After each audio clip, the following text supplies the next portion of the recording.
بسم اللہ الرحمن الرحیم الحمد للہ رب العالمین والصلاة والسلام علی حبیبہ الکریم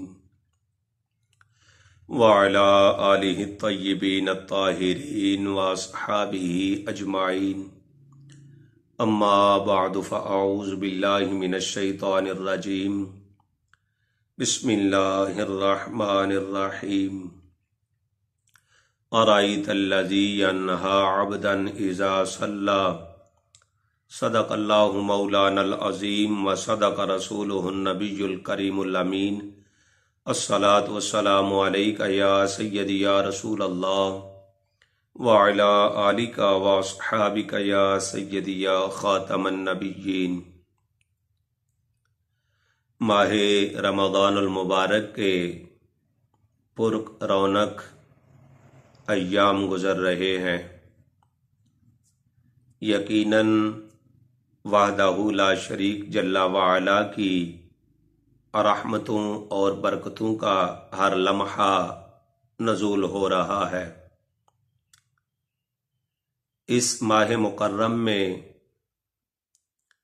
احباب بہت زیادہ عبادت و ریاضت کرتے ہیں۔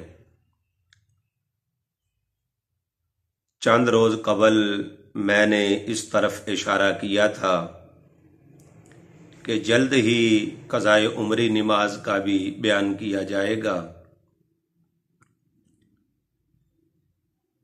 قضائے عمری نماز پڑھنے کی ترتیب بیان کرنے سے پہلے میں یہ بات کرنا ضروری سمجھتا ہوں۔ یہ جو قضائے عمری نماز ہے، اس کے متعلق چند احباب کے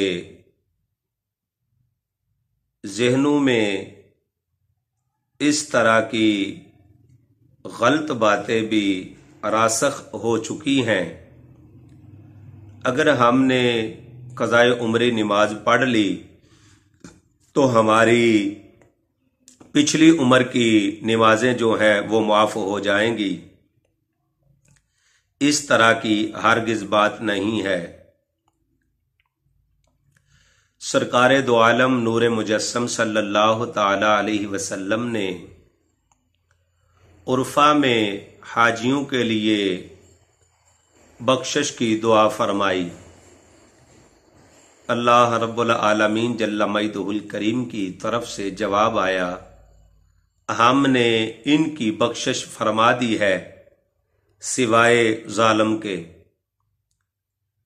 اس کے بعد سرکار دو عالم صلی اللہ تعالی علیہ وسلم نے مزدلفہ میں آ کر حاجیوں کے لیے بخشش کی دعا فرمائی، تو اللہ رب العالمین جل مجدہ الکریم نے مصطفیٰ جان رحمت صلی اللہ تعالی علیہ وسلم کی دعا کے صلہ میں سب کی بخشش فرما دی۔ اب سمجھنا یہ ہے، اگر کوئی بندہ کسی کی چوری کر لے، کسی سے ہودار پیسے لے اور اس کو واپس نہ لوٹائے اور سال کے بعد حج کر کے آ جائے، تو کیا اس کے یہ گناہ کبیرہ جو ہیں، کسی کی چوری کر لینا یا کسی سے پیسے لے کے اس کو واپس نہ لوٹانا، کیا یہ معاف ہو جائیں گے؟ ہرگز ایسا نہیں ہوگا۔ تو پھر مصطفیٰ جان رحمت صلی اللہ تعالی علیہ وسلم کی جو دعا ہے اس کے متعلق کیا کہا جائے گا؟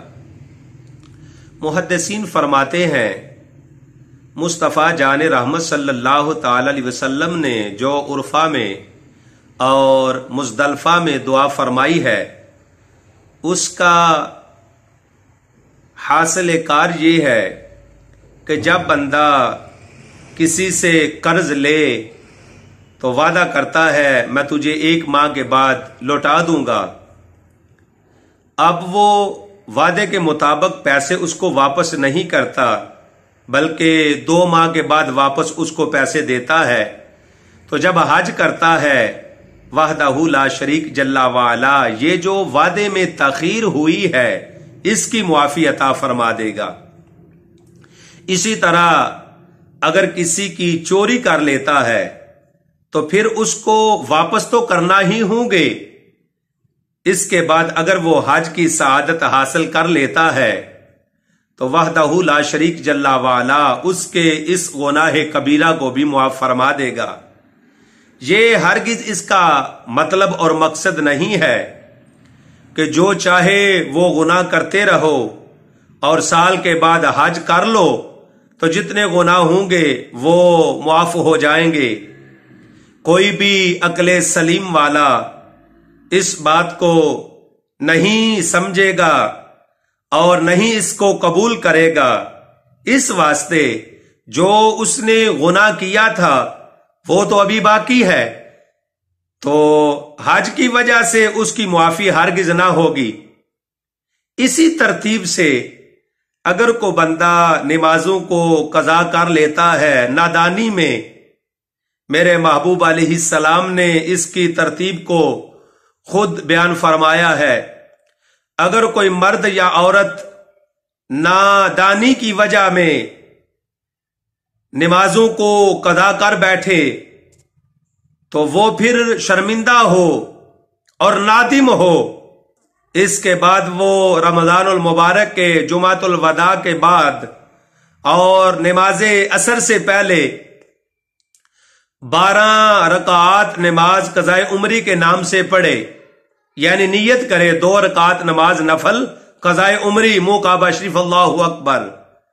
تو اس کی ترتیب کیا ہے؟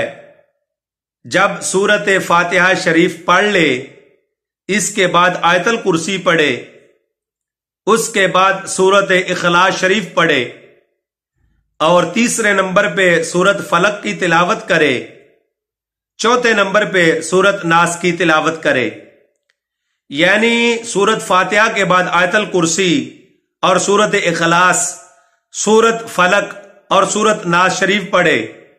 اس ترتیب سے ایک رکعت کو پورا کرے اور جب دوسری کے لیے کھڑا ہو بسم اللہ شریف پڑھے اور سورت فاتحہ کے بعد بالترتیب اسی لحاظ سے جو باقی چیزوں کو ابھی بیان کیا ہے ان کو پڑھے، تو 12 رکعات نماز قضائے عمری کے نام سے پڑھنے کی وجہ سے امید کی جاتی ہے اللہ رب العالمین جل مجدہ الکریم یہ جو قضا کرنے کا گناہ ہے اور نماز کو ارادتاً جان بوجھ کر قضا کر دینا گناہ کبیرہ ہے اور حرام ہے، لہذا اس سے بچنا چاہیے۔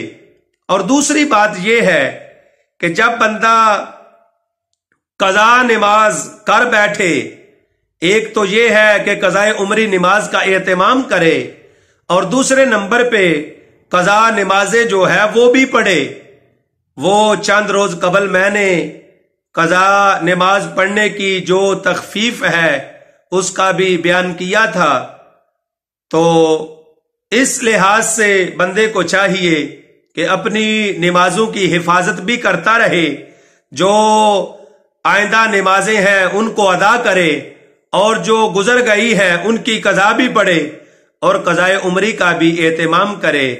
امید کی جائے گی وحدہ لا شریک جل وعلا اس کو معافی عطا فرمائے گا، اور یہ جو قضا نماز کرنے والا ہے اپنے کیے پہ شرمندہ ہو اور توبہ استغفار کرے، وحدہ لا شریک جل وعلا سے معافی کی درخواست کرے۔ دعا ہے اللہ رب العالمین جل مجدہ الکریم ماہ رمضان المبارک کے پر وقار اور پر رونق ان ایام میں ہمیں اپنی رحمتوں اور برکتوں کا حصہ نصیب فرمائے۔ وما علینا الا البلاغ المبین۔